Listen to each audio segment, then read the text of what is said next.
نحمده ونصلي ونسلم على سيدنا ومولانا محمد رسوله النبي الأمين المكين الحنين الكريم الرؤوف الرحيم. أما بعد، فأعوذ بالله من الشيطان الرجيم. بسم الله الرحمن الرحيم. الحمد لله رب العالمين. صدق اللہ مولانا العظیم. معزز سامعین و ناظرین، الحمدللہ تعالی ہم اللہ جل مجدہ کی توفیق سے جس موضوع پر گفتگو کر رہے ہیں وہ ہے اسلام دین رحمت و شفقت ہے اور اسلام دین امن و محبت ہے.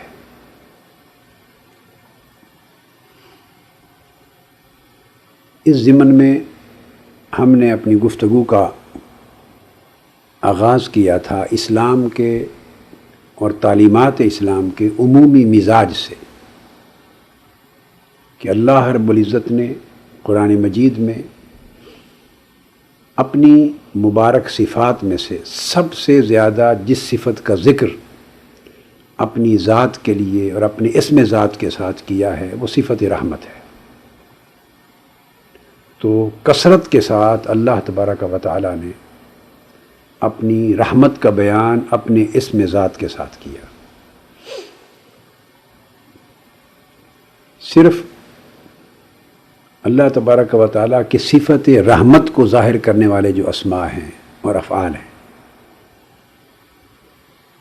اور رحمت کا بیان قرآن مجید میں کم و بیش 300 مرتبہ 300 آیات کریمہ میں آیا ہے. اس سے آپ اندازہ کر سکتے ہیں کہ کتنی صفات الہیہ ہیں. ان میں سے صرف صفت رحمت کا بیان 300 مقامات پر قرآن مجید میں. اسی طرح حضور نبی اکرم صلی اللہ علیہ وآلہ وسلم کی نبوت و رسالت، اس کا سارا مزاج بنیادی طور پر اساسی طور پر رحمت پہ استوار ہے.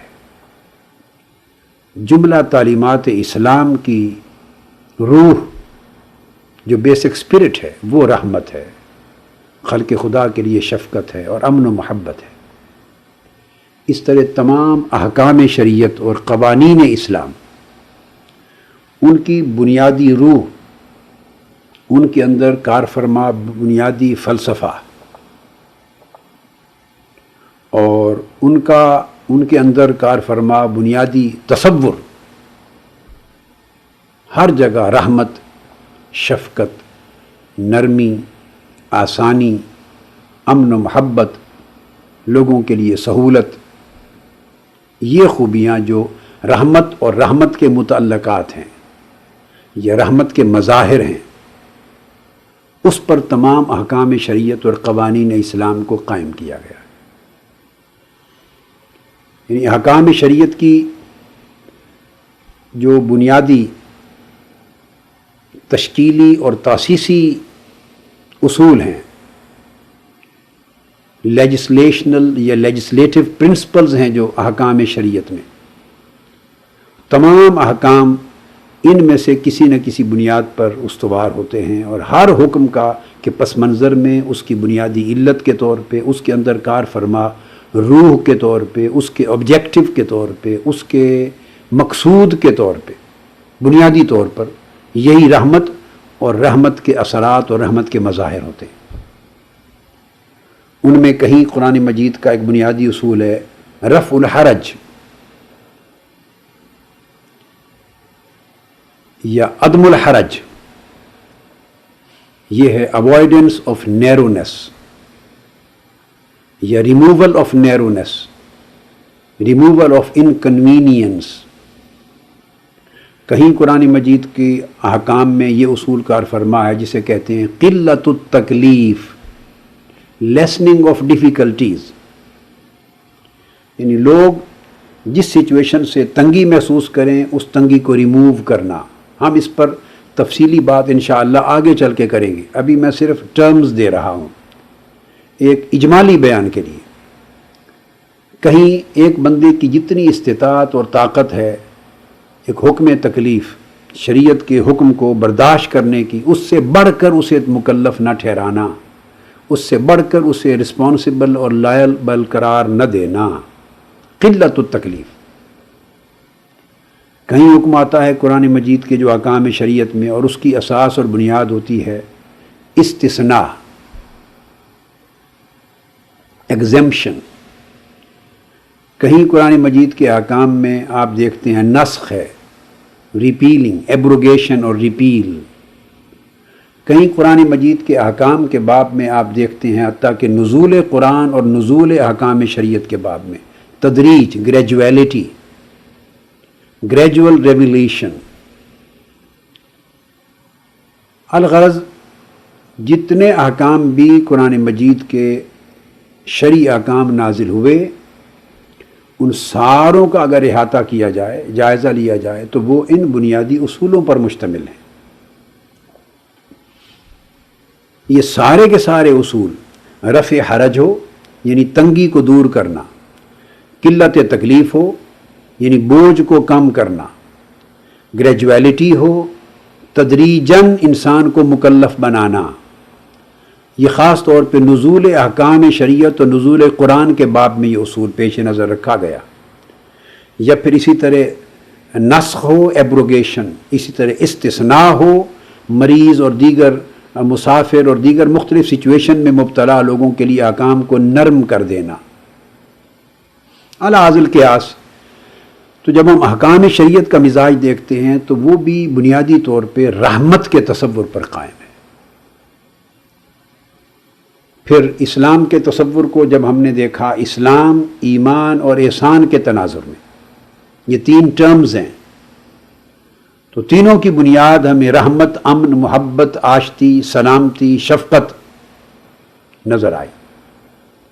میں نے عرض کیا تھا کہ اسلام کا روٹ ورڈ اور مادہ سلم اور سالمہ ہے، اس کا معنی سلامتی ہے. ایمان کے لفظ کا مادہ امن ہے جو خوف کی ضد ہے، اس کا معنی امن، امان، پیس، سیکیورٹی، سلامتی ہے. اور ہائیسٹ رینک اسلام کی تعلیمات کا اور سب سے اعلیٰ درجہ احسان ہے، اس کا مادہ حسن ہے، اور اس حسن کے اندر بھی بنیادی طور پہ امن، رحمت، شفقت اور محبت اور سکون پایا جاتا. پھر ہم نے قرآن مجید کے اس تصور کو کہ اسلام سراسر دین رحمت و شفقت ہے، سراسر دین امن و محبت ہے، اس کا بیان ہم نے سورہ فاتحہ سے شروع کیا. اور سورہ فاتحہ کے باب میں ہم نے اللہ رب العزت کا جو اسم ذات ہے اس کی روشنی میں اس تصور کو سمجھنے کی کوشش کی. ہماری آج کی گفتگو اسی سبجیکٹ کو لے کے آگے بڑھ رہی ہے. وہ آج کی گفتگو کا مرکز و محور ہوگا اسلام کے دین رحمت و شفقت اور دین امن و محبت ہونے کے تصور کو تصور الوہیت اور تصور ربوبیت کی صورت میں سمجھنا. اور یہ سورہ فاتحہ کی پہلی آیت کریمہ الحمدللہ رب العالمین، لفظ اللہ اور لفظ رب یہ دو ٹرمز ہیں. اللہ رب العزت کا اسم ذات ہے، رب اس کا صفاتی نام ہے. یہ پہلا انٹروڈکشن ہے جو اللہ تبارک و تعالیٰ نے اپنی ذات و صفات کا قرآن مجید میں کرایا ہے، جہاں سے قرآن مجید کے سبق کا آغاز ہوتا ہے. افتتاحی صورت ہے جس کو الفاتحہ کہتے ہیں، بگننگ ہے قرآن مجید کی، اوپننگ ہے، اور اس اوپننگ کی پھر بگننگ ہے الحمدللہ رب العالمین. یہ اوپننگ ورڈز ہیں سورہ فاتحہ کے کہ تمام تعریف اللہ کے لیے جو سارے جہانوں اور ساری کائناتوں کا رب ہے.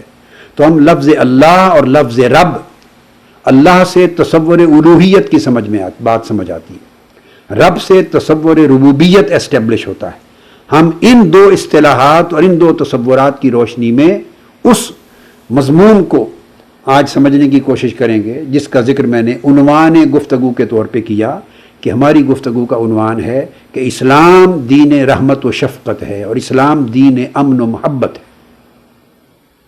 اس میں بطور دین، بطور تعلیم، بطور شریعت، بطور حکم، بطور فلسفہ کسی سطح پر جبر و بربریت کا اور وحشت و دہشت کا کوئی نہ مقام ہے، نہ گنجائش ہے، نہ اس کے لیے کوئی جگہ ہے، نہ اس کے گزرنے کی کوئی صورت ہے، اس کے اندر گزر تک بھی نہیں۔ وہ اسلام کے بالکل منافی ہے۔ جہاں جبر و بربریت آ جائے، باربیرینزم آ جائے، جہاں ٹیرورزم آ جائے، جہاں ریڈیکلزم اور ٹیرورزم آ جائے، جہاں ملیٹنسی آ جائے، جہاں ایکسٹریمزم انتہا پسندی آ جائے، جہاں وائلنس آ جائے، تو وائلنس اور دین اسلام بالکل دو متضاد تصور ہیں۔ 180 ڈگری کا ان میں فرق اور تضاد ہے۔ اسلام سراپا نرمی ہے، وائلنس سراپا کفر ہے، خلاف اسلام ہے۔ اسلام سراپا رحمت ہے، مرسی ہے۔ وائلنس، ملیٹنسی، ٹیرورزم، دہشت گردی، انتہا پسندی، یہ سراپا اس کے خلاف بربریت ہے۔ تو تصور الہ اور تصور رب کو سمجھنے کے لیے یہ بات ابتدائی طور پہ ذہن نشین کر لیں کہ لفظ اللہ، اس کے بارے میں علماء، محققین اور ائمہ لغت کے دو قول ہیں۔ ایک نقطہ نظر جسے امام شافعی نے، امام الحرمین الجوینی نے، امام غزالی نے اور کئی دیگر ائمہ نے اپنایا، وہ یہ ہے کہ اس قول کے مطابق لفظ اللہ غیر مشتق لفظ ہے۔ یہ اسم علم ہے اور غیر مشتق ہے، یعنی کسی مادہ سے، اوریجن سے، یہ روٹ ورڈ سے یہ لفظ نہیں نکلا۔ لغوی طور پر اس کی جو ساخت ہے وہ اول وقت سے بطور اسم علم بنائی گئی، اور یہ نہ کسی سے مشتق ہوا ہے، نہ اس میں سے کسی کا فردر اشتقاق ہوا ہے۔ یہ ایک ویو پوائنٹ ہے۔ دوسرا ویو پوائنٹ ائمہ لغت کا اور ائمہ تفسیر کا اور ائمہ علم کا یہ ہے کہ یہ اسم مشتق ہے، اور اس کے مادہ ہے اشتقاق، اوریجنز اور روٹ ورڈز، جن میں سے لفظ اللہ یا لفظ الہ نکلا ہے۔ کیونکہ ان کے ہاں جیسے امام راغب اصفہانی نے کہا کہ اللہ کا جو لفظ ہے اصلاً الہ ہے، تو الہ کی حمزہ کو حذف کر دیا گیا اور الف لام اس پر داخل کر دیا گیا ذات باری کے لیے خصوصیت پیدا کرنے کی خاطر، تاکہ ذات باری کے لیے الہ کا لفظ خاص ہو جائے، معرف کر دیا گیا الف لام کے ساتھ۔ تو یہ الہ سے اللہ وجود میں آیا۔ تو لفظ اللہ ہو یا لفظ الہ ہو، جب اس کے مادہ کی، روٹ ورڈ کی بات کریں گے، اس کے یعنی ایٹیمولوجی میں اور اس کی لٹریری اوریجن کی بات کریں گے، تو وہ ایک ہی بات ہوگی۔ اب جو بات ہمارے موجودہ گفتگو اور موجودہ مضمون گفتگو کے ساتھ ریلیٹڈ ہے کہ اسلام دین رحمت ہے، اب اس کا لفظ اللہ کے لغوی اشتقاق اور اس لغوی معنی کے ساتھ جو ربط بنتا ہے وہ یہ کہ 8 مادہ ہے اشتقاق بیان کیے گئے ہیں لفظ اللہ اور لفظ الہ کے۔ ایک تو الہ ہے جس کا معنی عبادت کرنا، اس کی وجہ سے الہ کا معنی بن گیا ہے معبود، جس کی عبادت کی جائے۔ اس کا دوسرا مادہ اشتقاق ہے آلیہ، اس کا معنی ہے تحیر اور درماندگی، کسی کی عظمت، کسی کا حسن و جمال، کسی کا کمال دیکھ کر اتنا بلند ہو کہ انسانی عقل تحیر اور درماندگی میں مبتلا ہو جائے، متحیر رہ جائے، تو اس کے لیے الہ اور اللہ کا لفظ استعمال ہو۔ یہاں ایک بات میں عرض کر دوں کہ 8 مادہ اشتقاق میں بالکل اختصار سے بیان کروں گا، مگر ایک چیز جس وجہ سے میں نے یہ سبجیکٹ چنا کہ 8 مادہ اشتقاق اختصار سے بیان کروں، اس کی وجہ یہ ہے یہ سمجھانا کہ 8 کے 8 جو مادے ہیں بیان کیے گئے ہیں لفظ الہ اور لفظ اللہ کے، جہاں سے تصور الوہیت اور اللہ کا تصور اور الہ کا تصور اسلام میں وجود پذیر ہوتا ہے، ان 8 کے 8 مادوں کے الگ الگ معنی ہیں، اور ہر معنی جو اس مادہ میں پایا جاتا ہے صاف ظاہر ہے وہی معنی اس الہ کے لفظ کا ہوگا۔ اس مادہ سے اگر اس الہ کو مشتق تصور کریں گے تو الہ کا معنی وہی ہوگا، اور وہی معنی اللہ کا بنے گا، لفظ اللہ کا۔ تو 8 میں کسی ایک معنی میں بھی جبر، سختی، کسی 8 کے 8 معنی میں، 8 کے 8 مادوں میں، اوریجنز میں، روٹ ورڈز میں، جس میں سے الہ کو مشتق قرار دیا گیا ہے، ایک مادہ میں بھی سختی اور جبر یا قہاریت و جباریت کا معنی نہیں پایا جاتا، ایک میں بھی نہیں۔ یعنی اللہ رب العزت نے اپنی ذات کے لیے جو نام چنا، اپنا اسم ذات، اور اپنی شان کے لیے الہ اور الوہیت کا جو تصور، جو عنوان، جو اصطلاح چنی، اور اپنا اسم ذات جس کو چنا، اس اسم ذات کے جتنے بھی معنی ہیں ممکنہ پاسبل میننگز ہیں، اور اس کے روٹ ورڈ کے اعتبار سے اس کے معنی کے جتنے بھی پاسبل اطلاقات ہیں، ان تمام پاسبل معنی میں ایک معنی بھی جبر پر، سختی پر دلالت نہیں کرتا۔ سارے کے سارے معنی جبر اور سختی سے دور ہیں، پاک ہیں، مبرہ ہیں۔ اس لیے میں اس کو دراصل کوٹ کر رہا ہوں۔ تو جب لفظ الہ کی بات کی الہ سے، تو اس کا معنی بنا معبود۔ پھر الہ اور اللہ کا دوسرا مادہ الہہ، اس میں اس کا حسن، جمال، کمال اور عظمت اس درجے کی کہ انسانی عقل متحیر رہ جائے، اس میں تحیر کا معنی، حیرت کا معنی پایا گیا۔ تو دیکھا آپ نے کہ یہ بھی سختی کے تصور سے پاک رہا۔ تیسرا مادہ اشتقاق اس کا الہ ایک اور ہے، اس کا معنی ہے سکون پانا۔ اب سکون پانا ایک معنی لفظ الہ کا بنیادی ایسا نکلا جس کے معنی کے اندر ہی سکون پانا، اور اس میں اطمینان، اور اس میں سکون، اور اس میں پھر رحمت، اور اس میں پھر شفقت، اور اس میں پھر عنایت، اور اس میں لطف و کرم، یہ ساری خوبیاں پائی جائیں تو تبھی دلوں کو اور شخصیتوں کو اور روحوں کو کسی کی ذات کی طرف سکون ملتا ہے۔ اس لیے عربی میں کہتے ہیں اللہ تو الا فلان اے سکن تو الیہ، مجھے فلاں کی طرف میں جھکا اور مجھے فلاں سے سکون ملا، میری طبیعت نے، میرے قلب نے، میری روح نے فلاں کی شخصیت یا فلاں کی ذات سے مجھے سکون ملا یا فلاں سے سکون لیا۔ اس لیے کہا گیا الا بذکر اللہ تطمئن القلوب، اللہ کو یاد کرنے سے دلوں کو اطمینان اور سکون ملتا ہے۔ تو گویا لفظ الہ کا لغوی معنی بھی سکون ہے۔ تو وہ ذات جس سے بندوں کو، مضطرب روحوں کو، بے چین دلوں کو اور بیتاب طبیعتوں کو جس سے سکون کی دولت ملے، اطمینان کی دولت ملے، جس کی ذات سے تعلق پیدا کرنے سے امن ملے، اطمینان ملے، بے چینی ختم ہو، اضطراب ختم ہو، بیتابی ختم ہو، اس ذات کو اللہ کہتے ہیں، اور وہ الہ ہے۔ پھر اس کا اور چوتھا مادہ اشتقاق کی روح سے اس الہ کے معنی میں عقل کا گم ہو جانا۔ اگر کسی کی تلاش میں عقل نکلے، کسی کو جاننا چاہے، سمجھنا چاہے، پانا چاہے، تو وہ اتنی عظیم ہو کہ اگر اس کا احاطہ نہ کر سکے اور اسی کی تلاش میں گم ہو جائے۔ تو یہ معنی ایک اس کا ہے، آپ نے اس کو بھی دیکھ لیا۔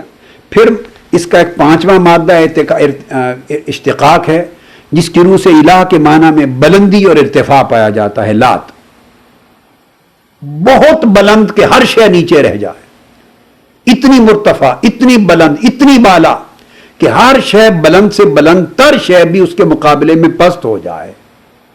تو اس میں بلندی کا اشارہ ہے، جس کو قرآن مجید پھر جا بجا کہتا ہے سبحان ربک رب العزت عما یصفون، تیرا رب جو عزت والا ان ساری باتوں سے پاک و بلند ہے، سبحانہ وتعالی عما یصفون۔ پھر اس کا چھٹا مادہ اشتقاق ہے لاہ یلوہ، اس میں معنی پایا جاتا ہے مخفی ہونا، جس کو اللہ رب العزت نے خود فرمایا هو الاول والآخر والظاہر والباطن، وہ ظاہر بھی ہے اور وہ مخفی بھی ہے۔ تو مخفی ہونا، اور مخفی اس طرح ہے کہ وہ اپنی صفات سے عیاں ہوتا ہے مگر اس کی ذات مخفی اور نہاں ہے، اور پھر اس کے کمالات اور اس کی عنایات اور اس کی صفات و افعال اتنے ظاہر ہیں کہ شدت ظہور کے باعث آنکھوں سے نہا ہے، پھر وہ اتنا قریب ہے کہ انتہائے قرب کے باعث نظروں سے نہا ہے. جو بہت قریب آنکھوں کے اوپر آ جائے تو وہ بھی دکھائی نہیں دیتا، پھر آنکھوں کی حس اس قابل نہیں کہ اس کا ادراک کر سکے، دیکھ سکے. تو یہ معنی پائے جاتے ہیں چھٹے مادہ اشتقاق کی روح سے. پھر ساتواں مادہ ہے الہ کا، اس کے اندر جھکنا، راغب ہونا، رجوع کرنا کا معنی پایا جاتا ہے. وہ ذات جس کی طرف طبیعتیں جھکے، جس کی طرف دل راغب ہوں، وہ ذات جس کی طرف روحیں رجوع کریں. اب اس کے اندر بھی آپ نے محسوس کیا کہ جھکنا کسی کی طرف راغب ہونا اور دلوں کا رجوع کرنا. ایک ہے جبر سے جھکانا، وہ نہیں. ایسا جھکنا جس میں رغبت پائی جائے، جس میں دلوں کا رجوع پایا جائے. تو دل تبھی رجوع کرتے ہیں، روحیں اور طبیعتیں تبھی راغب ہوتی ہیں جہاں سے انہیں کسی کو سکون ملتا ہے، اطمینان ملتا ہے، امن ملتا ہے. جہاں جھکنے سے بے چینی دور ہوتی ہے، اضطراب دور ہوتی ہے، خوف اور رنج و الم دور ہوتا ہے. تو یہ بھی منبع امن، منبع رحمت، منبع شفقت ہو کوئی ذات تو تبھی طبیعتیں اس کی طرف جھکتی ہیں، راغب ہوتی ہیں اور دل رجوع کرتے ہیں. اس کا معنی بھی رحمت کی طرف دلالت کرتا ہے. آٹھواں مادہ اشتقاق جو اسی لفظ الہ کا ہے، اس میں پناہ دینے کا معنی پایا جاتا ہے. پناہ دینا.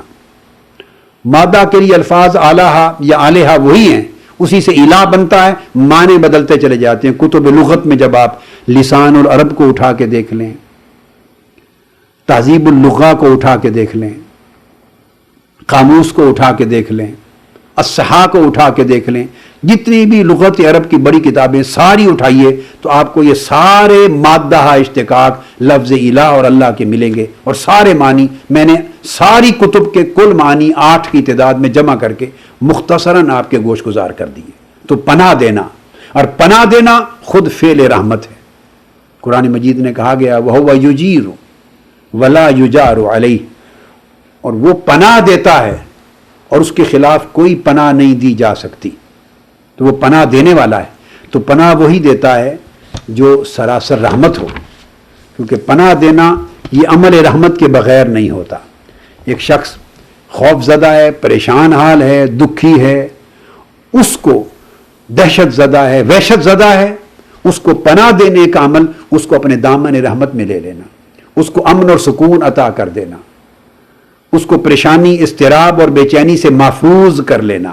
تو آپ نے دیکھا کہ 8 معنی ہیں لغوی لفظ الہ اور لفظ اللہ کے. 8 میں سے 3 معنی خالصتاً رحمت پہ دلالت کرتے ہیں، شفقت پر، امن پر، سکون پر، محبت پر، عنایت پر، لطف و کرم پر دلالت کرتے ہیں. اور 5 معنی ایسے ہیں یا اس کی عظمت پر، یا اس کی حسن و جمال پر، یا اس کی بلندی پر، یا اس کے معبود ہونے پر دلالت کرتے ہیں. ایک معنی اشارتاً بھی سختی، عذاب یا گرفت کی طرف، اس میں ذات کا لغوی معنی اس طرف اشارہ نہیں کرتا. تو اللہ رب العزت نے اپنی ذات کے لیے جو نام چنا جسے اسم ذات کہا، جیسے آقا علیہ الصلوۃ والسلام اپنے محبوب کے لیے اللہ تبارک و تعالیٰ نے اسم ذات چنا محمد صلی اللہ علیہ وآلہ وسلم. باقی 99 اسماء مبارکہ ہیں آقا علیہ السلام کے، اور ویسے اس سے زیادہ 1000 تک اسماء نبوی صلی اللہ علیہ وسلم بھی گنوائے گئے ہیں. مگر معروف جو ہر شخص جانتا ہے 99 اسماء الہیہ، 99 اسماء محمدی صلی اللہ علیہ وسلم. تو اسماء کثیر ہیں، سارے اسماء مختلف صفتوں پہ دلالت کرتے ہیں، مگر ان میں سے ایک نام اللہ نے اپنی ذات کے لیے چنا جس کو اسم ذات کہا، وہ اللہ ہے. ایک نام حضور علیہ الصلوۃ والسلام کے لیے، 2 نام اپنے محبوب کے لیے چنے اسم ذات، محمد اور احمد. آسمانوں پر اس دنیا میں نزول سے، بعثت سے، ولادت سے قبل احمد تھا، زمین پر آئے تو محمد. تو یہ اسم ذات ہوتا ہے جس سے ذات کی شناخت ہوتی ہے. تو لفظ اللہ سے ذات کی معرفت ملتی ہے، اسماء صفات سے اس کی صفتوں کی پہچان ہوتی. تو وہ لفظ جو اللہ رب العزت نے اپنا ذاتی نام چنا اور اپنی ذات کا نام رکھا اللہ، اس کے کم و بیش 8 لغوی معانی بنتے ہیں، اور 8 میں سے 3 معانی تو سارے رحمت پہ دلالت کرتے ہیں، شفقت پر، امن اور سکون پر، محبت پر، پیار پر. 5 معنی ایسے ہیں کہ جو کسی نہ کسی شکل میں ان کے ساتھ مطابقت رکھتے ہیں، موافقت رکھتے ہیں، رحمت اور عنایت اور شفقت کہ تصور کے ساتھ، مگر کسی ایک معنی کا بالواسطہ دور کا بھی اشارہ، اس کے عذاب دینے کی خوبی، گرفت کرنے کی خوبی، مواخذہ کرنا اللہ رب العزت کا، کسی کو سزا دینا، دوزخ میں ڈالنا، یہ جو اعمال و افعال ہیں ان میں سے اللہ رب العزت نے کوئی ایک صفت بھی اپنے اسم میں ذات کے معنی میں نہیں رکھی، تاکہ بنیادی طور پہ یہ تصور اجاگر ہو جائے کہ وہ ذات اصلاً چشمہ رحمت ہے، اصلاً چشمہ امن ہے، اصلاً چشمہ محبت ہے، اصلاً چشمہ عنایت ہے، اصلاً چشمہ لطف و کرم ہے۔ اب جیسے یہ لفظ رب ہے، اللہ ہے، اسی طرح اب رب ہے، فرمایا الحمدللہ رب العالمین۔ ویسے لفظ اللہ کے تحت بے شمار آتی، لفظ رب کے تحت بھی بے شمار علمی اور تفسیری بحثیں ہیں، مگر میں ان میں سے کسی کو ٹچ نہیں کر رہا ہوں، صرف ایک ایک گوشہ جو ہمارے زیر غور موضوع سے ریلیٹڈ ہے بس اسی کو لے رہا ہوں۔ اگر بعض احباب اس کو ڈیٹیل میں پڑھنا چاہیں، دیکھنا چاہیں تو میری یہ کتاب ہے، یہ سورہ فاتحہ کی تفسیر ہے، تفسیر سورہ فاتحہ۔ ویسے تو یہ 5 جلدوں میں ہے، ضخیم کوئی 800-900 صفحے کی ایک ایک جلد ہو اگر تو 5 جلدوں میں ہے، اور کتابی سائز میں ہو تو غالباً 7 جلدوں میں ہے سورہ فاتحہ کی تفسیر، صرف سورہ فاتحہ کی کتابی سائز میں 7 جلدوں پر ہے۔ یہ جو اس وقت پوری بڑی سائز کی کتاب میرے ہاتھ میں ہے، یہ سورہ فاتحہ کی تفسیر کی پہلی آیت الحمدللہ رب العالمین کی تفسیر ہے، فقط پہلی آیت الحمدللہ رب العالمین کی تفسیر ہے۔ اس کی تفسیر منہاج القرآن کے نام سے، جس کو دلچسپی ہو اور کثرت کے ساتھ اس کا مطالعہ کرنا چاہے، ڈیٹیل میں لفظ اللہ کے معنی، رحمان الرحیم کے معنی، تو پھر وہ اس کا مطالعہ کر لیں۔ اسی طرح ایک کتاب ہے میری تسمیت القرآن، بسم اللہ کی تفسیر پر، اس میں پھر آباس اور مل جائیں گی۔ اب لفظ رب، اس کا بھی ایک گوشے کا مطالعہ کریں گے لفظ اللہ کی طرح، تاکہ پتہ چل سکے کہ تصور الہ کیا ہے اور تصور رب کیا ہے، اور ان دونوں تصورات کا معنوی تعلق اور معنوی ربط اسلام کے دین رحمت، دین شفقت، دین امن اور دین محبت ہونے کے ساتھ کتنا ہے۔ اب یہ جو سورہ فاتحہ میں تعارف اللہ رب العزت کا کرایا گیا کہ تمام تعریفیں اللہ کے لیے ہیں۔ اللہ کون ہے؟ رب العالمین، جو تمام جہانوں کا رب ہے۔ اس نے اپنے تعارف کے لیے اسم ذات کے بعد پہلی جس صفت کو چنا وہ ربوبیت ہے۔ اب یاد رکھ لیں، ربوبیت تربیت سے ہے، اور اس تربیت کا معنی ہے، امام قاضی بیضاوی فرماتے ہیں، اور اسی طرح امام راغب اصفہانی فرماتے ہیں المفردات میں، وہ کہتے ہیں الرب فی الاصل التربیہ وهو انشاء الشیء حالا فحالا الى حد التمام۔ یہ اصفہانی نے بیان کی المفردات میں کہ لفظ رب اصلاً تربیت کے معنی میں ہے، اور اس تربیت کا یا رب اور ربوبیت کا معنی ہے کہ کسی چیز کو درجہ بدرجہ اپنی ابتدائی حالت سے لے کر مختلف احوال میں سے گزارتے گزارتے آخری حد کمال تک پہنچا دینا، اس عمل کے کرنے والے کو رب کہتے ہیں، اس پروسیس کو تربیت کہتے ہیں، اور یہی نظام ربوبیت ہے۔ تو گویا ربوبیت اور رب یہ دلالت کرتا ہے تربیت پر، اور تربیت کا معنی انشاء الشیء، اصلی ابتدائی حالت سے کسی چیز کو اٹھانا، اس کی پرورش کرنا، اور تدریجاً اسے ترقی دینا، اور حالاً فحالاً مختلف احوال اور مدارج اور مراتب سے اور کیفیتوں اور مراحل سے گزارتے گزارتے الی حد التمام، اس کے کمال کی آخری حد تک پہنچا دینا، یہ پورا پروسیس تربیت کہلاتا ہے، اور یہ معنی رب میں یا ربوبیت میں پایا جاتا ہے۔ یہی بات قاضی بیضاوی نے اپنی تفسیر میں لکھی، فرمایا التربیت ہی تبلیغ الشیء الی کمالہ شیئا فشیئا، فرماتے ہیں کہ رب اور ربوبیت تربیت سے ہے، اور اس سے مراد یہ ہے کہ کسی چیز کو درجہ بدرجہ، یعنی تھوڑا تھوڑا تھوڑا مرحلہ وار ترقی دیتے دیتے اسے کمال کی آخری منزل تک پہنچا دینا۔ اور پھر تمام ائمہ تفسیر اور ائمہ لغت جس کو بھی اٹھائیں یہی معنی آپ کو ملے گا۔ اب اس لحاظ سے جب ان تمام معانی کا جائزہ لیتے ہیں تو اب آپ دیکھیے کہ کسی چیز کو ایک انتہائی سادہ حالت میں ہے، اب رب کا معنی بیان ہو رہا ہے، اس کو ترقی دینا، تو کسی کو ترقی دینا یہ بغیر رحمت کے نہیں ہوتا۔ جب تک زاویہ نگاہ رحمت کا نہ ہو، شفقت کا نہ ہو، احسان کا نہ ہو، لطف و کرم اور عنایت کا نہ ہو، کسی کے ساتھ بھلائی کرنے کا نہ ہو، تو انسان کسی کو ترقی نہیں دیتا، اس کو اٹھاتا نہیں ہے۔ تو گویا یہ جو عمل ہے تربیت کا، اس کی اصل رحمت ہے۔ رحمت کے بغیر ماں باپ عربی زبان میں اور لٹریچر میں مجازن رب کہلاتے ہیں۔ قرآن مجید میں کہا گیا ہے، سورہ بنی اسرائیل میں دعا سکھائی گئی، والدین کے حق میں یہ دعا تلقین کی گئی ہے کہ کریں وَقُلْ رَبِّ ارْحَمْهُمَا كَمَا رَبَّيَانِي صَغِيرًا، اور فرما دیجئے، کہیے اے میرے رب ان دونوں میرے والدین پر رحم فرما، وَقُلْ رَبِّ ارْحَمْهُمَا، اے میرے رب میرے دونوں والدین پر، ان دونوں پر رحم فرما۔ کیسے؟ کما ربیانی صغیرا، جیسے انہوں نے بچپن میں مجھے رحمت اور شفقت کے ساتھ پالا، پرورش کیا اور بڑا کیا۔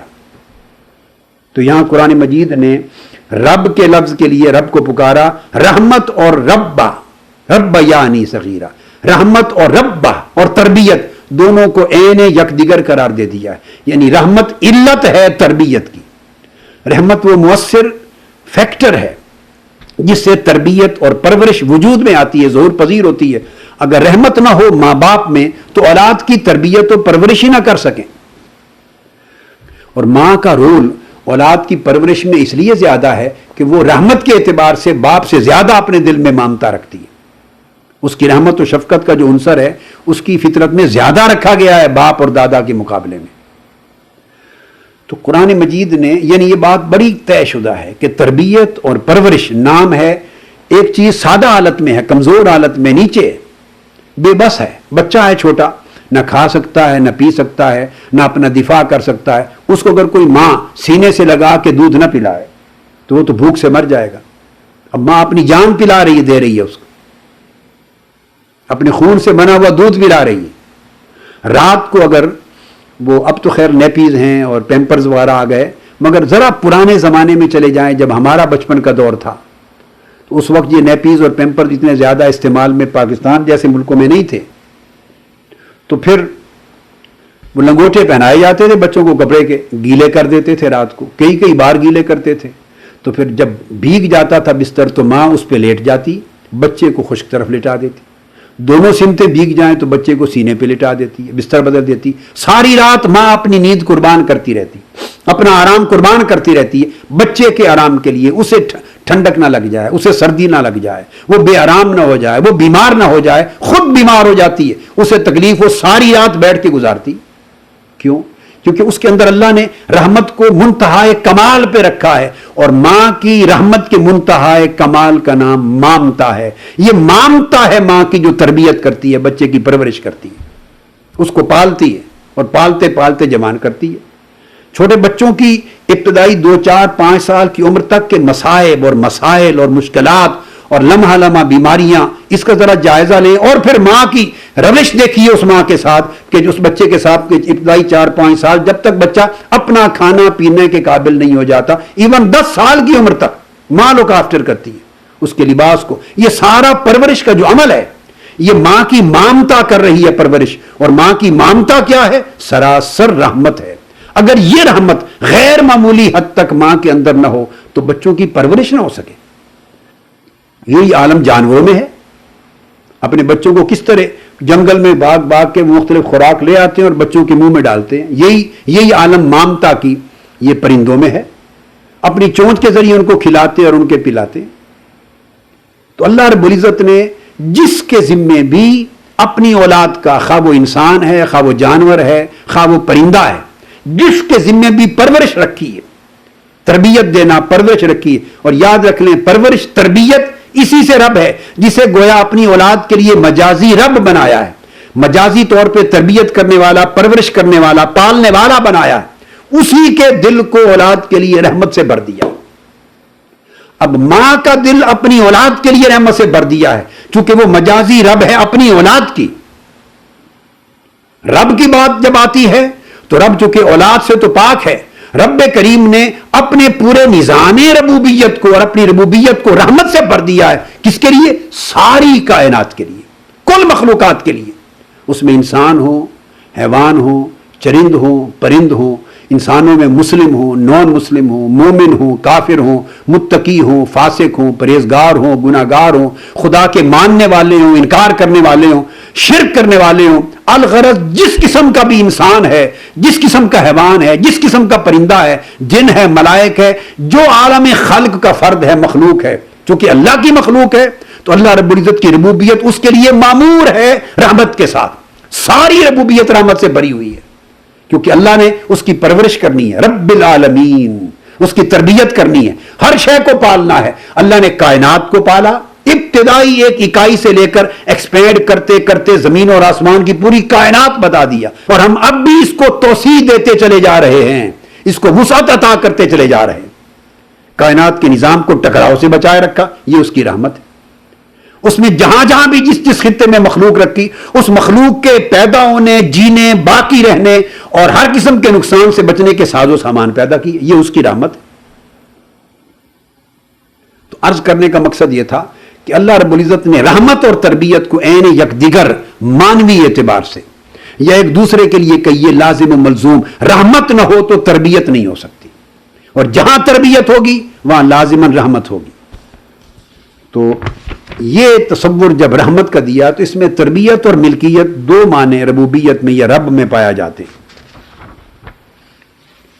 اور پھر دیکھیے فرمایا گیا ہوا تبلیغ الی الکمال تدریجاً شیئا فشیئا حالا فحالا، یعنی تدریجاً گریجولی تربیت دے کے، پرورش دے کے اس کو کمال تک پہنچانا. اگر یکلخت تھوڑے وقت میں آپ اس کو ایکسپینڈ کر دیں تو وہ طاقتور نہیں ہوتا، مضبوط اور مستحکم نہیں ہوتا. تربیت بھی دی، پرورش بھی کیا، پالا بھی، بڑا بھی کیا، طاقت بھی دی، مستحکم بھی بنایا، جم بھی سکے.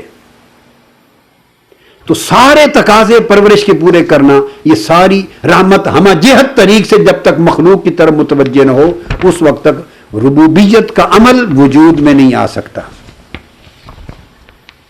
جب آپ یہ بات سمجھ گئے کہ اللہ رب العالمین ہے، اس کے رب العالمین ہونے کا معنی ساری کائناتوں، سارے جہانوں اور جہانوں کی ساری مخلوقات کی پرورش کرنا، ابتدائی اصل حالت سے لے کر انتہائی سادہ بنیادی حالت سے لے کر درجہ بدرجہ اس کی ساری ضرورتوں کی کفالت کرتے کرتے، اس کی ساری حاجات کو پورا کرتے کرتے، اس کو مٹ جانے کے احوال اور معاملات سے بچاتے بچاتے، ضرر اور نقصانات سے محفوظ کرتے کرتے، توانا، مضبوط، مستحکم، طاقتور کرتے کرتے اس مقام تک پہنچانا جو اس کی حد کمال تھی.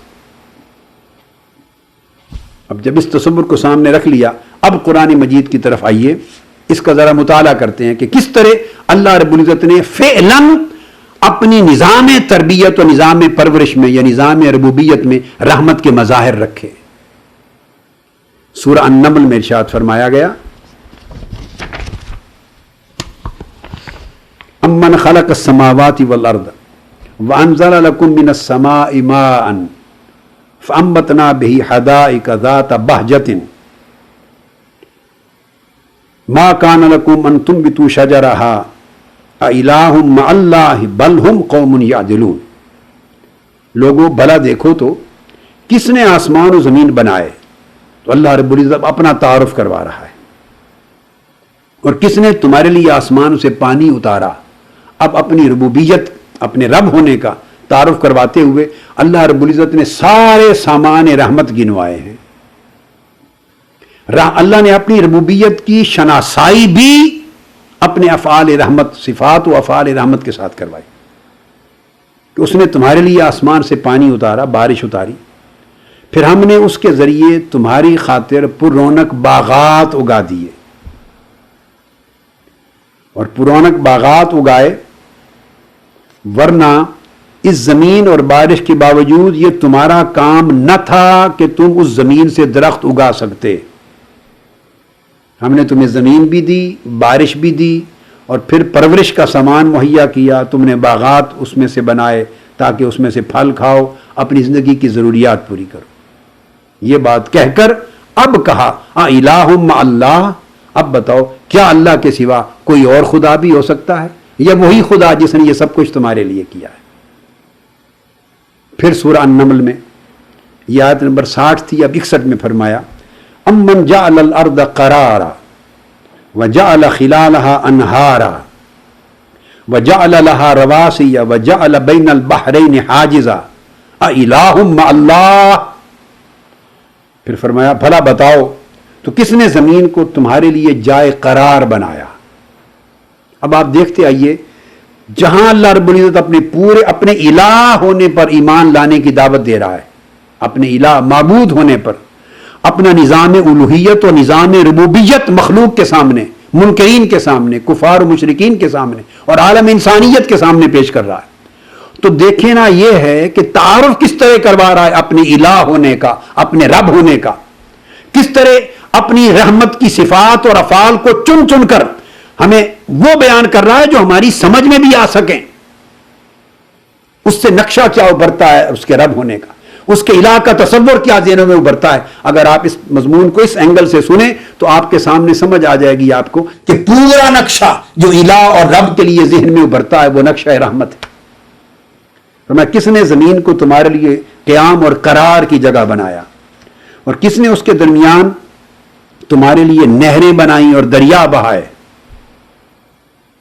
اب کتنی حسین چیزوں کا ذکر آ رہا ہے، حسین انداز کے ساتھ ذکر آ رہا ہے، وہ چیزیں جو طبیعت کو فرحت دیں، جو زندگی کو حیات بخشیں، جو زندگی کی بقا کے اسباب فراہم کریں، اور بیک وقت ذہنوں پر بھی ایک رحمت کا، محبت کا، سکون کا، امن کا، اطمینان کا تاثر پیدا کریں۔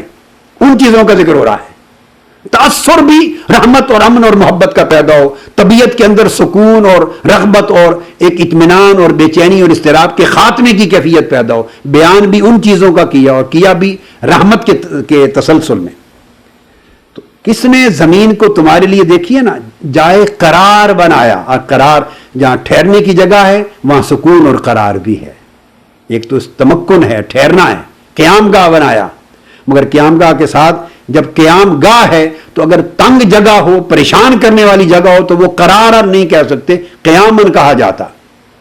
تو اس میں قیام بھی ہے اور اس میں استقرار بھی ہے، وہ سامان بھی اس ماحول حیات میں فراہم کیا جو ہماری بقائے حیات کی ضمانت فراہم کر سکے۔ کس نے پھر تمہارے درمیان زمین پر نہریں اور دریا بہائے۔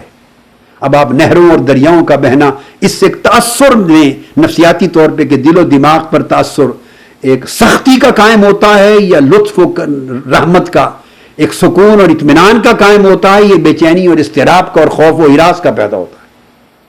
انہارا، پھر کس نے اس زمین کو، چونکہ زمین حرکت پذیر ہے اور گردش میں ہے، اس کو ٹھہرانے کے لیے تاکہ اس کی حرکت اور گردش تمہیں پریشان نہ کرے، ہم ہر وقت تم پریشان نہ ہو، مضطرب نہ ہو، کس نے اس زمین کو ٹھہرانے کے لیے اس کے اندر بھاری پہاڑ نصب کیے تاکہ اس میں زمین میں بھی سکون آ جائے، اور کس نے پھر دو دریاؤں کے درمیان ایک لطیف حجاب بنایا، دریاؤں کا ملنا، ان کے سنگم کا ذکر کیا۔ یہ ساری باتیں کر کے فرمایا اب بتاؤ تو اس اللہ کے سوا کوئی اور معبود ہو سکتا ہے؟ یہ تصور الہ بیان کیا جا رہا ہے، سارا مضامین رحمت کے ساتھ، سارا مضامین شفقت کے ساتھ، اور ان تمام مضامین کے ساتھ جن میں طبیعت میں امن کا تاثر، محبت کا تاثر، سکون کا تاثر، قرار کا تاثر پیدا ہو اور بے خوفی کی کیفیت آئے، بے چینی اور اضطراب ختم ہو جائے۔ پھر قرآن مجید میں سورہ النمل میں آگے فرمایا گیا امن یجیب المضطر اذا دعاہ ویکشف السوء، ان سے پوچھئے بلا کوئی ہے جو کسی پریشان حال کی التجا سنے؟ کون سنتا ہے؟ وہ اللہ ہے۔ تو پریشان حال کی التجا سننا اور اس کی پریشانی کو دور کرنا، یہ سراسر بیان رحمت ہے۔ ویکشف السوء، اور کون ہے جو اس کے دکھ درد کو دور کرتا ہے، یہ بیان رحمت ہے۔ اور کون ہے جس نے تم کو زمین پر گزشتہ امتوں اور ملتوں کا جانشین بنایا؟ یہ بتا کر اب پھر پوچھا کیا اللہ کے سوا کوئی اور معبود ہے؟ الہ مع اللہ، تصور الہ دے رہا ہے اور تصور توحید ہمارے ذہنوں میں نقش کر رہا ہے.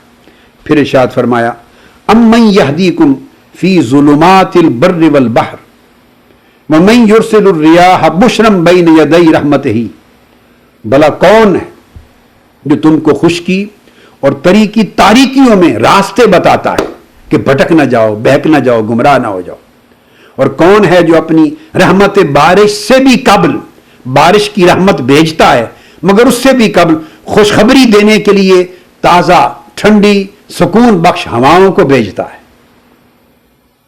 اور یہ سکون بخش جو ہوائیں ہیں خوشخبری دیتی ہیں، یہ رحمت کی نشانیاں بن کر قلب پر منکشف ہوتی ہیں. یہ کہہ کر فرمایا اِلٰہٌ مع اللہ، اب بتاؤ کیا اللہ کے ساتھ کوئی اور معبود بھی ہو سکتا ہے؟ سبحان اللہ.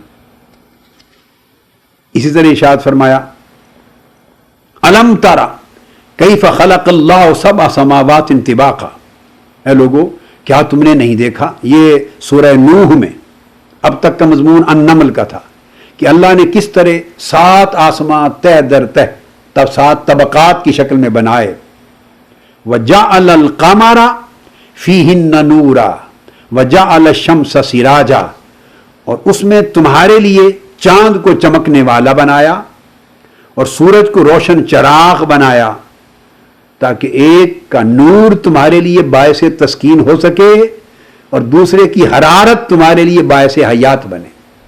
چاند کا نور سکون دے اور سورج کی حرارت تمہیں اس کی جو تپش ہے وہ تمہیں حیات دے.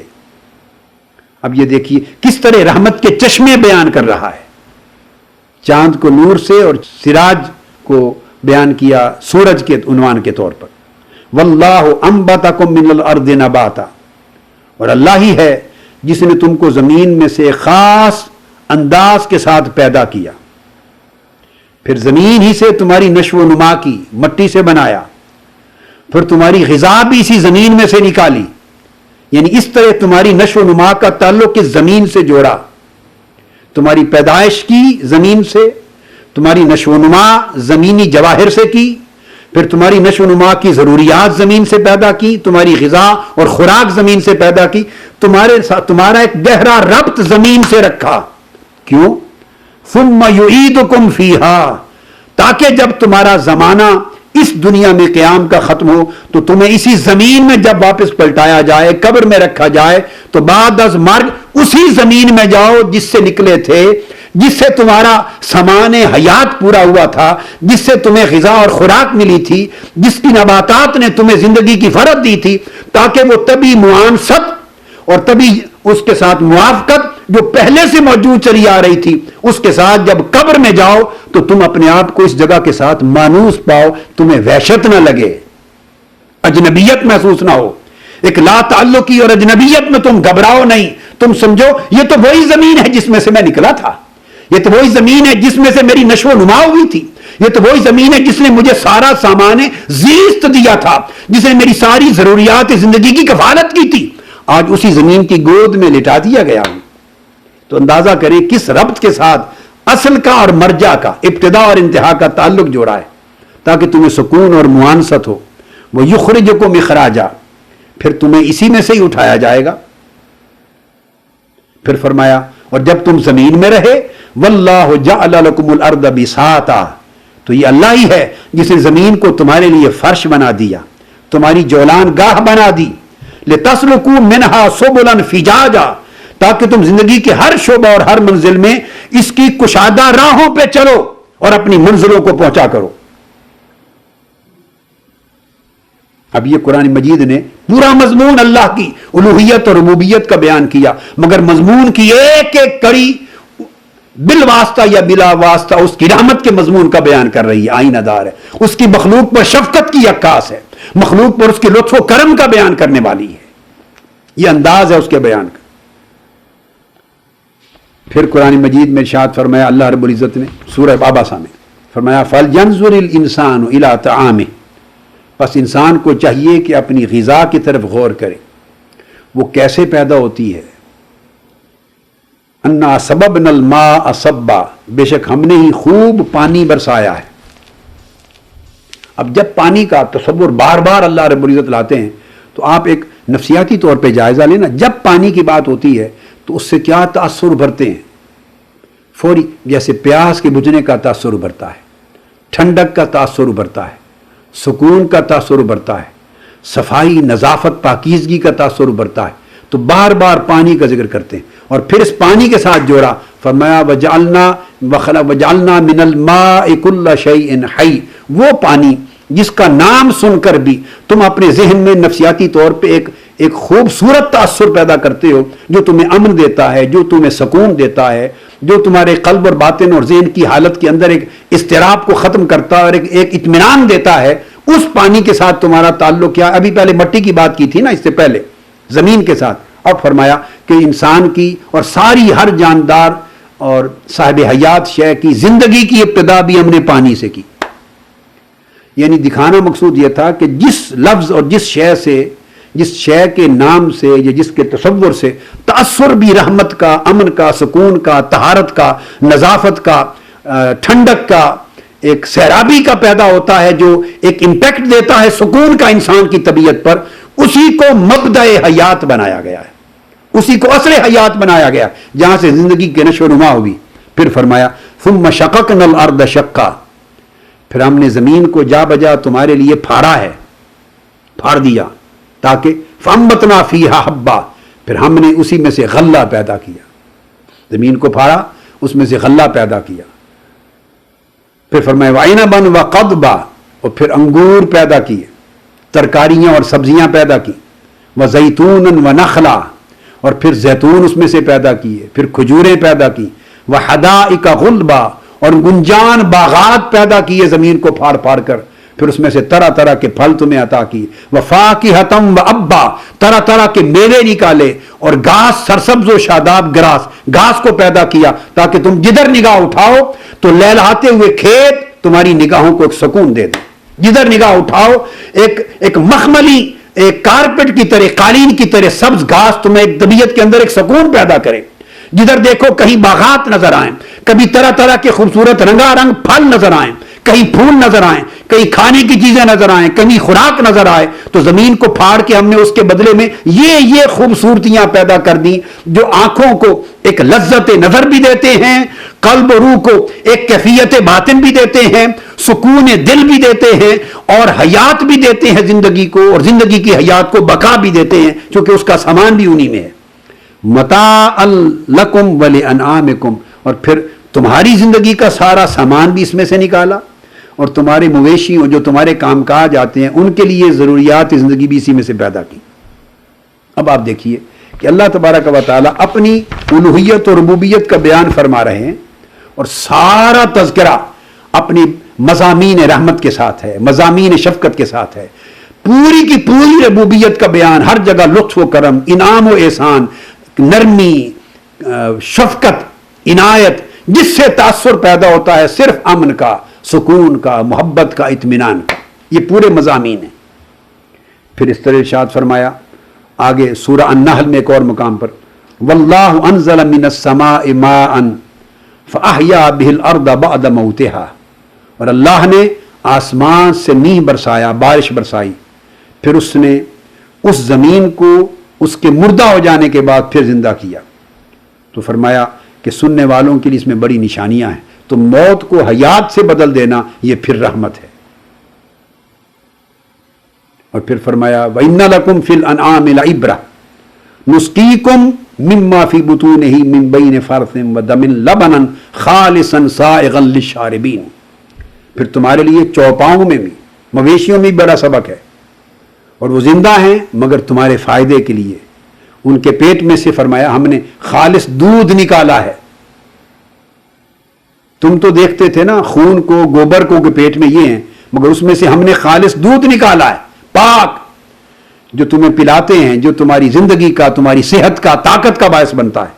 اور پینے والوں کے لیے بچے ہوں یا بوڑھے ہوں نہایت خوشگوار بھی ہے، غذا کا کام کرتا ہے. سائغا للشاربین، نہایت پینے والوں کے لیے خوشگوار ہے. پھر فرمایا وَمِن ثَمَرَاتِ النَّخِيلِ وَالْأَعْنَابِ تَتَّخِذُونَ مِنْهُ سَكْرًا وَرِزْقًا حَسَنًا إِنَّ فِي ذَلِكَ لَآيَةً لِقَوْمٍ يَعْقِلُونَ. اور کھجوروں کے اور انگوروں کے باغات ہیں اور ان کے میوے ہیں، ان میں سے تم جوس تیار کرتے ہو اور عمدہ کھانے کی غذائیں تیار کرتے ہو، جوس پیتے ہو، اور میں عقل مندوں کے لیے کتنی نشانیاں ہیں کہ ہم نے تمہیں کیا کیا پھل دیے کہ جو پھل نہ کھا سکے، چھوٹے بچے ہوں یا بوڑھے ہو جائیں تو جوس بنا کے پئیں۔ فرمایا وَأَوْحَىٰ رَبُّكَ إِلَى النَّخْلِ أَنِ اتَّخِذِي مِنَ الْجِبَالِ بُيُوتًا وَمِنَ الشَّجَرِ مِمَّا يَعْرِشُونَ، اور آپ کے رب نے ہی، یہ بھی رب ہے جس نے شہد کی مکھی میں یہ بات القاء کر دی کہ وہ پہاڑوں پر اور درختوں پر اور ان کی اونچی چوٹیوں یا عمارتوں پر جو لوگ گھر بناتے ہیں وہاں شہد کی مکھی کے دل میں القاء کیا کہ وہ وہاں سے وہ شہد نکالے۔ عمارتوں پر جو لوگ بناتے ہیں وہ گھر بنائے، وہاں اپنا گھر بنائے، چھتے بنے تاکہ، اور وہاں سے پھر شہد نکالا جا سکے، تو اس کو یہ جگہیں القاء کی کہ ان جگہوں پر اپنا گھر بنائے، چھتے بنائے۔ ثم کلی من کل الثمرات فاسلکی سبل ربک ذللا یخرج من بطونها شراب مختلف الوانہ فیہ شفاء للناس، پھر جب اسے یہ القاء کر دیا کہ ان جگہوں پر، اونچی چوٹیوں پر، درختوں پر، پہاڑوں پر، ان چوٹیوں پر اپنے چھتے بنا لے، گھر بنا لے، پھر اسے القاء کیا کہ پھر وہ جا باغات میں جائے اور ہر قسم کے جو اللہ رب العزت نے اس کے لیے راستے بنائے ہیں، آسان راستوں پر وہ چلتی چلتی جائے، اور اس نے پھر اللہ کے حکم اور اس کی القاء پر عمل کیا، اور اس سے پھر وہ یعنی رس چوس چوس کے وہ لے آئی، سارے رس، اس سے یہ شہد بنا۔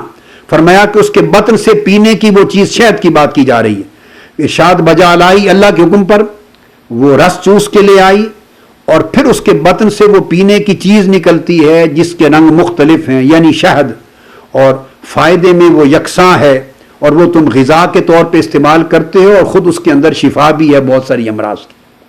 اب آپ اندازہ کیجئے یہ پورا مضمون اب بیان شہد کی مکھی کا کیا، اس کے چھتوں کا، اس کے پھولوں کا رس چوسنے کا، اس سے شہد کے بننے کا، پھر شہد کے لینے کا، شفا تک کہ تمہارے لیے شفا ہے، اول سے لے کے آخر تک سارا مضمون، اور اس مضمون کی ایک ایک کڑی بیان رحمت الہی ہے۔